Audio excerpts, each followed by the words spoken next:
आपने देखा होगा कि कुछ कहते हैं कि जो फीमेल्स होती हैं उनमें मेंस्ट्रुअल कहते हैं कि ना साइकिल का जो 28 एज का जो टाइम होता है वो बिगड़ जाता है। उनके ओवरी में सिस्ट कहते हैं कि ना बनने लग जाते हैं, हेडेक होने लग जाता है, हार्मोनल इम्बैलेंस हो जाता है, फेस पर, चेस्ट पर और पीठ पर कहते हैं कि ना एक्स्ट्रा हेयर कहते हैं कि जो ग्रोथ होती है वो हो जाती है, फेस पर हार्ड कहते हैं कि जो पिंपल्स है वो हो जाते हैं। तो ये सब किस वजह से कहते हैं कि ना होता है, इस सब को लेकर मैं इस वीडियो में कहते हैं कि ना चलूंगी। हे एवरीवन, मेरा नाम है डॉक्टर शिल्पा कहते हैं कि ना यादव। तो हम इस वीडियो को स्टार्ट कहते हैं कि ना करते हैं। अभी मैंने आपको जितने भी सिम्टम बताए थे उन सबका एक ही रीजन है, वो है PCOS, जिसको बोलते हैं पॉलीसिस्टिक ओवेरियन सिंड्रोम। इसे अपन PCOD यानी पॉलीसिस्टिक ओवेरियन डिजीज भी कहते हैं कि ना कह सकते हैं। अगर मैं बात कहते हैं कि ना करूँ सन 2020 के आंकड़ों की, तो भारत में हर 5 में से 1 महिला PCOS की समस्या से जूझ रही है। और अगर मैं बात करूँ 2019 के कहते हैं कि ना आंकड़ों की, तो PCOS होने का जो खतरा है वो सबसे ज्यादा 20 to 29 ईयर्स कहते हैं कि जो और फीमेल होती है उनमें ज्यादा है। जबकि इससे पहले PCOS होने का जो खतरा हुआ करता था वो 30 to 35 ईयर्स कहते हैं कि जो ओल्ड फीमेल होती थी ना उनमें होता था। अब ये स्कूल जाने वाली कहते हैं कि जो लड़कियां हैं उनमें भी कहते हैं कि ना होने लगा। यानी मेरे कहने का मतलब ये है कि जो अब PCOS है वो कम उम्र की कहते हैं कि जो महिलाएं हैं उनको भी अपने प्रभाव में लेने लगा है। तो आखिर ये PCOS है क्या? PCOS एक लाइफस्टाइल से संबंधित डिसऑर्डर है। इसमें ओवरी में छोटे छोटे सिस्ट कहते हैं कि ना बन जाते हैं, जो ओव्यूलेशन की प्रोसेस में रुकावट डालते हैं। आप सब लोग जानते हैं कि जो मेंस्ट्रुअल साइकिल होता है वो 28 डेज का होता है, जिसमें 13वें-14वें दिन के आसपास ओव्यूलेशन की प्रोसेस होती है। जिस किसी भी महिला में PCOS की समस्या होती है उसमें इस प्रोसेस में कहते हैं कि ना रुकावट आ जाती है। यहाँ पर ये ध्यान रखने योग्य बात है कि हर किसी महिला में PCOS का मतलब सिस्ट से हो ये जरूरी नहीं है। वास्तव में जो ये सिस्ट होते हैं वो आंशिक रूप से एग के साथ कहते हैं कि ना फोलिकल बनाते हैं। ये जो सिस्ट होती है वो छोटे छोटे थैलीनुमा आकार की होती है। इनमें लिक्विड कहते हैं कि ना सब्सटेंस भरा रहता है। धीरे धीरे ये आकार में बढ़ती हैं और ओव्यूलेशन की प्रोसेस में रुकावट डालते हैं, जिससे आगे चलकर फीमेल को प्रेग्नेंट होने में दिक्कत आती है। इसके अलावा इनको टाइप 2 डायबिटीज होने का जो खतरा है वो भी कहते हैं कि ना ज्यादा होते हैं। मेंस्ट्रुअल साइकिल का जो समय जो 28 कहते हैं कि ना डेज का होता है वो भी इरेगुलर हो जाता है। इसके अलावा 2 फीमेल हार्मोन मुख्य होती है, एस्ट्रोजन और प्रोजेस्टेरोन। वो हार्मोनल इंबैलेंस भी देखने को मिलता है और मेल हार्मोन टेस्टोस्टेरोन का कहता है कि जो लेवल होता है वो भी कहते हैं कि ना बॉडी में बढ़ जाता है। तो जो ये PCOS होता है वो होता क्यों है? देखो, PCOS होने के पीछे का एक्चुअल रीजन क्या है ये नहीं कहा जा सकता, लेकिन मैंने आपको पहले भी बताया था कि ये एक लाइफस्टाइल से संबंधित डिसऑर्डर है। इसका मतलब जो कोई भी फीमेल सेडेंटरी लाइफस्टाइल जीती है, नो एक्सरसाइज, नो योगा, इसके अलावा उसकी ओबेसिटी भी मान लो बहुत ज्यादा बढ़ी हुई हो, रात में कहते हैं कि ना क्या है जगती है, दिन में कहते हैं कि ना मान लो वो सोती हो, धूम्रपान और अल्कोहल का ज्यादा कहते हैं कि ना सेवन करती हो, एक्सेस मात्रा में कहते हैं कि ना जंक फूड लेती हो, इसके अलावा मान लो कि प्रॉपर हेल्थी डाइट का कहते हैं कि ना सेवन नहीं करती हो, यानी उसकी डाइट की वजह से उसके शरीर में विटामिन है, प्रोटीन है, मिनरल्स है आदि की कहते हैं कि ना कमी हो जाती है। तो जिसकी वजह से क्या होता है कि जो बॉडी में जो हार्मोनल इम्बैलेंस कहते हैं कि ना हो जाता है, शरीर की जो बायोलॉजिकल कहते हैं कि जो क्लॉक होती है वो गड़बड़ा जाती है। तो इसका PCOS होने का जो एक कारण है वो ये हो सकता है। दूसरा कहते हैं कि ना क्या हो सकता है, जेनेटिक भी कहते हैं कि ना हो सकता है। यानी अगर उसके घर में किसी भी माँ, बहन, चाची या नानी को कहते हैं कि अगर ये कहते हैं कि ना समस्या, तो उसमें भी PCOS होने के जो चांसेस होते हैं वो 50% होते हैं। इसके अलावा एक रीजन इंसुलिन प्रतिरोध भी हो सकता है। इसकी वजह से कहते हैं कि ना ये ओवरी को टेस्टोस्टेरोन हार्मोन उत्पन्न कहते हैं कि ना करने के लिए बाधित कहते हैं कि ना करते हैं, जिससे क्या होता है कि फॉलिकल के कहते हैं कि जो विकास होता है वो भी कहते हैं कि ना बाधित हो जाता है और ओव्यूलेशन की जो प्रोसेस होती है उसमें रुकावट आ जाती है। PCOS के सिम्टम जो है वो क्या क्या है?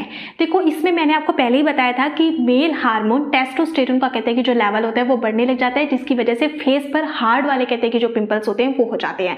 वजन कहते हैं कि ना बढ़ जाता है और इसके बाद वजन कहते हैं कि ना घटाने में नहीं बहुत ज्यादा कहते हैं कि ना समस्या आ जाती है। फेस पे और शरीर के अन्य हिस्सों में एक्स्ट्रा कहते हैं कि ना हेयर कहते हैं कि जो ग्रोथ है वो देखने को कहते हैं कि ना मिलती है। मेनली जो ये हेयर कहते हैं कि जो ग्रोथ होती है वो फेस पे, पेट पे, नाभि पे और पीठ के कहते हैं कि ना जो हिस्से होते हैं उनमें कहते हैं कि ना दिखाई देती है। इसके अलावा कहते हैं कि ना हेडेक है, डिप्रेशन हो गया और इनमें मूड स्विंग की भी कहते हैं कि जो प्रॉब्लम है वो हो जाती है। यानी अचानक से खुश हो जाते हैं, अचानक से कहते हैं कि ना उदास हो जाते हैं, चिड़चिड़ापन हो जाता है और चिंता में कहते हैं कि ना डूबे रहना। स्किन जो होती है उस पर काले कलर के धब्बे पड़ने पड़ जाते हैं, जिससे अपने डार्क स्किन कहते हैं कि जो पैचेस होते हैं वो भी कहते हैं कि ना बोल सकते हैं, जो कि गर्दन है, ब्रेस्ट के नीचे वाले हिस्सों में, थाई के कहते हैं कि ना नीचे वाले हिस्सों में और पेट में कहते हैं कि जो होता है वो दिखाई देते हैं। इसके अलावा मैंने आपको पहले भी बताया था कि मेंस्ट्रुअल साइकिल वाले कहते हैं कि जो पीरियड होते हैं वो इरेगुलर हो जाते हैं, या तो कहते हैं कि 28 डेज के भीतर 2 से 3 बार कहते हैं कि ना पीरियड आ जाते हैं, एक्सेस कहते हैं कि ना मात्रा में हैवी ब्लीडिंग होती है, या फिर कहते हैं कि 2-3 महीनों का गैप हो जाता है पीरियड में, फिर जब पीरियड आते हैं तब भी कहते हैं कि ना हैवी जो ब्लीडिंग होती है वो होती है। आगे चलकर प्रेगनेंसी में कहते हैं कि ना दिक्कत आती है। इफ अगर प्रेग्नेंट हो जाते हैं तो भी मिसकैरेज होने का जो चांसेस होता होता है वो कहते हैं कि ना ज़्यादा रहता है। इसके अलावा इन्हें टाइप 2 कहते हैं कि ना डायबिटीज है, हाई बीपी और हाई कहते हैं कि जो कोलेस्ट्रॉल की कहते हैं कि जो समस्या होती है वो भी कहते हैं कि ना रहती है। अब हम बात कहते हैं कि ना करते हैं टाइप्स ऑफ पीसीओएस की। देखो पीसीओएस जो होता है वो मेनली 4 प्रकार का होता है। पहला होता है इम्यून रिलेटेड पीसीओएस, दूसरा होता है पोस्ट पिल पीसीओएस, तीसरा होता है इन्वायरमेंटल पीसीओएस और चौथा होता है इंसुलिन रेजिस्टेंस पीसीओएस। तो अब ना हर फीमेल्स के दिमाग में ना एक क्वेश्चन आ रहा होगा कि अगर ये पीसीओएस लाइफस्टाइल से संबंधित डिसऑर्डर है तो हम ऐसा क्या करें कि जिससे हमें पीसीओएस जो है वो हो ही ना।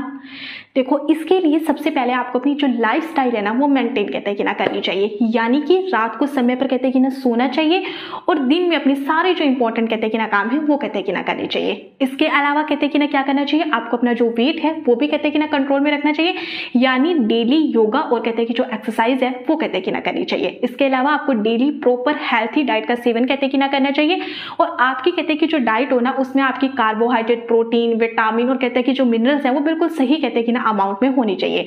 इसके अलावा no junk food, no fast food, no alcohol, no धूम्रपान। इसके अलावा शुगर से बने हुए जितने भी प्रोडक्ट कहते हैं कि ना होते हैं लाइक कोल्ड ड्रिंक होगी, आइसक्रीम वगैरह कहते हैं कि ना होगी, इनका सेवन भी नहीं करना चाहिए। डिब्बा बंद भोज्य सामग्री जो है उनका कहते हैं कि जो सेवन है वो भी नहीं करना चाहिए।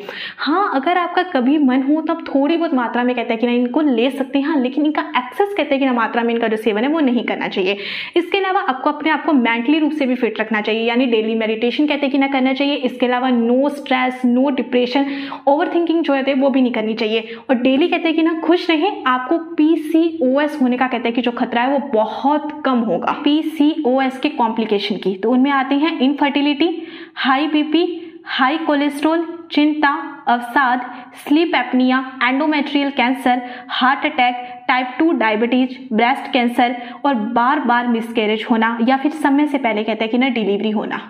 अब हम बात कहते हैं कि ना करते हैं कि पीसीओएस को डायग्नोज जो है वो किस प्रकार से कहते हैं कि ना किया जाता है। सबसे पहले बात कहते हैं कि ना करते हैं फिजिकल एग्जामिनेशन की, जिसमें आते हैं BP, BMI, skin discoloration, face पे कहते हैं कि ना पिंपल्स। इसके अलावा फेस, चेस्ट और पीठ पर जो एक्स्ट्रा हेयर ग्रोथ होती है उनकी चेकिंग की जाती है।